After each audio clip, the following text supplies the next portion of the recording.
পর্ব ৩ রসূল সাল্লাল্লাহু আলাইহি ওয়াসাল্লামের জীবনী কৈশোর জীবন। রসূল সাল্লাল্লাহু আলাইহি ওয়াসাল্লামের কৈশোরকাল ছিল সত্যি অনন্য। এই সময়ে তিনি কেবল শারীরিকভাবে নয়, মানসিক ও আধ্যাত্মিকভাবেও গড়ে উঠছিলেন। কৈশোর থেকেই তার চরিত্রে প্রকাশ পায় সততা, ধৈর্য ও অন্যদের প্রতি সহানুভূতি। মানুষ তাকে দেখতে পেত আল আমিন, অর্থাৎ বিশ্বাসযোগ্য ও সত্যান্বেষী।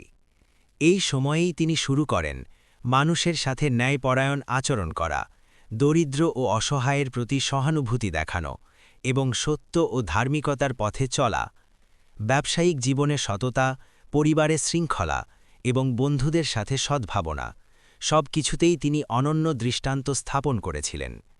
কৈশোরকালেই তার মননে গভীর আধ্যাত্মিক চিন্তা জন্ম নেয়, যা পরবর্তীতে নবুয়াতের জন্য প্রস্তুতি হিসাবে কাজ করে।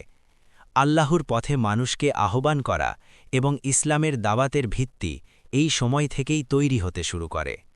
আপনি যদি এই ধরনের ভিডিও পছন্দ করেন তবে লাইক, কমেন্ট ও শেয়ার করতে ভুলবেন না, যেন আরও মানুষ ইসলামের আলোকিত জীবন ও রসূল সাল্লাল্লাহু আলাইহি ওয়াসাল্লামের মহান চরিত্র জানতে পারে।